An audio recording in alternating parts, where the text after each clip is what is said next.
Hi everybody. So I am sorry I'm late. The best laid plans.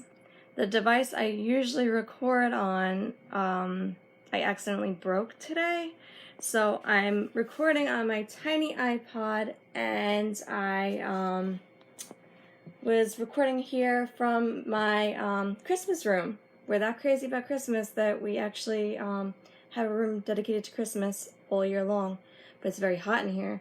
So we only end up going in here at Christmas time, well, the fall. So without further ado, if this is working, which I really hope it is, I'm going to read chapter 4 from the Christmas break. I'm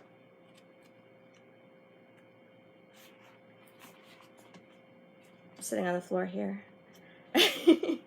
Okay, chapter 4, so many questions. Note left on the kitchen table.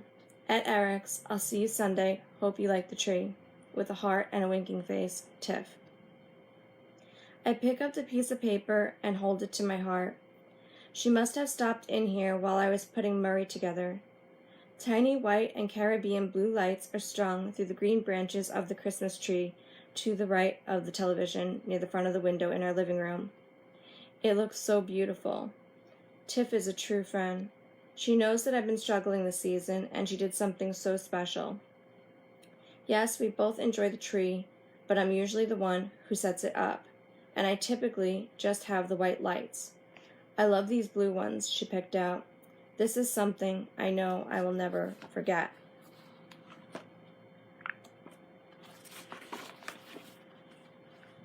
I look down at the couch where Liam is sleeping off the alcohol. He's covered with an old but dark blue blanket I found. I didn't want one of the new ones in case he gets sick again. It's so upsetting that Jake, the owner of McDougal's pub, let him leave in the state he was in. I'm going to be sure to talk to him tomorrow. Shortly after I got Liam settled, I found Nicole's number in Liam's phone under Nikki. Ugh. I didn't want to, but felt I had to just let her know that Liam wouldn't be home tonight. I sent her a text in his name saying that he was staying at Eric's house tonight but would call in the morning.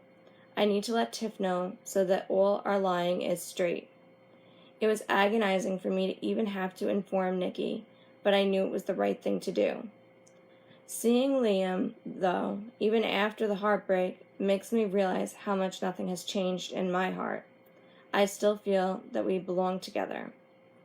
Before I got Liam into my car, I was able to place the facial features on Murray. His vest, a hat, and a scarf, all while Liam stumbled around. I wasn't going to break my promise to Sammy because all of a sudden Liam decided he was going to act like more of a child than I've ever seen Sammy or any other child act like. Liam was whiny, belligerent, and determined to tell me he never stopped loving me, which also spurred him into song. He laughed and stumbled through his singing in the most pathetic, and I'm ashamed to say, still, so charming way, with parts where you could hear how beautiful his voice really is. And when he wrapped his arms around my waist, that did it to me. It was so difficult to not just go right into his arms like I used to, despite knowing that he is barely conscious. I guess that's what's called weakness, because I definitely felt it, but thankfully didn't succumb to it. I take a seat on the floor in front of the tree, watching Liam's chest rise and fall. His eyes are closed. I take in his gorgeous thick lashes, but also how vulnerable he looks. He's holding on to the pillow under his head, and his legs are curled at the very end of the couch. At this moment, I'm grateful that Tiff and I decided to get the larger couch. When I look at him, it feels as if no time has passed. There have been a million times we've run into each other, but it was always too congenial for our history. And yet right now, I feel like I'm slipping right back into the feelings I had when we were together. The last time we were really together was when he broke up with me. I can't believe it's been 5 years without him in my daily life. He noticeably picked up with Nicole a few months after we broke up. I don't know how wanting freedom equates with moving and living with someone else, and why Nicole of all people. He knew how I felt, but I guess he really didn't care about me as much as he professed. I will never forget Nicole jumping in when I caught the flu just before our senior prom. "Come on, Liam, please go with me. You don't mind, right, Charlie?" she had pleaded in her whiny, overly girly voice as we sat in the independent study class that we unfortunately ended up in together. I had a final exam earlier that day, so I couldn't just skip school, but I felt awful. I coughed and wiped my itchy eyes. "Liam, please, you only get one senior prom. Charlie wouldn't want you to miss it." "Thanks so much for speaking for me," I remember thinking. Liam had looked at me, mouth slightly opened and weak, eyes of sympathy. It was obvious that he wanted me to tell him to go ahead. How could I have said no without looking like a complete jealous girlfriend? I gave him a nod since I couldn't summon the words, not because of my cold, but because I was so angry and there was not a damn thing I could do about it. "Aw, yay!" she had squealed, throwing her arms around him. "It's going to be so awesome." I saw the prom picture afterward. Nicole was wearing a strapless black gown that created a bold contrast to her blonde hair that was put up in a full bun. She looked gorgeous, and she had her arm wrapped around Liam. The tiny detail of her palm confidently pressed against his side rather than curled like you see it in most staged photos drove me crazier than you could ever imagine. She posted it on MySpace at the time, and I looked at it all too often whenever I was feeling insecure, despite Liam still being with me. I tried so hard to understand what made her feel that she deserved Liam over me. She would continue to call him periodically to share some little anecdote of the one thing they had shared in common, the theater. That's how they first met. We were in school together since junior high, but I guess you could say we started interacting for the first time when I was trudging through a geometry class and he was sitting behind me. Definitely not as romantic as theater.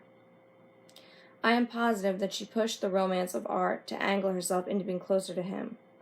I confronted her once with Tiff by my side, but my emotions took over, making me look like a blubbering child. How can you do this to another girl and not feel an ounce of guilt? This question still baffles me.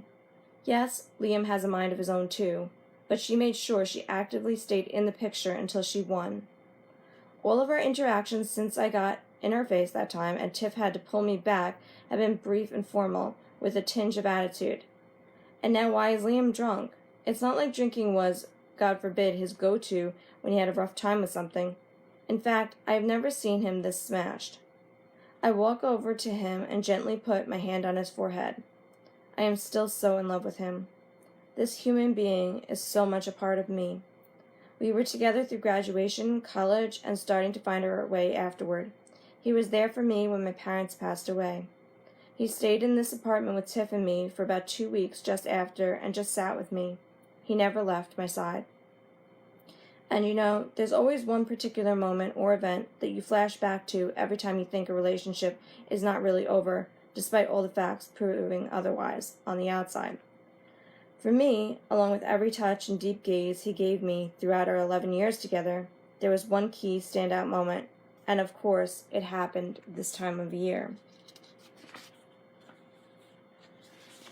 So that was chapter 4 of The Christmas Break, and I will be back next week for chapter 5 and the final episode of Christmas in July. I want to thank you all so much for coming. I'm sorry that it was late, and I hope this came out well. And I will figure out something next week, or I will be doing it from this tiny little iPod on the floor. So, yeah, thank you again, and I will see you all next week. Bye.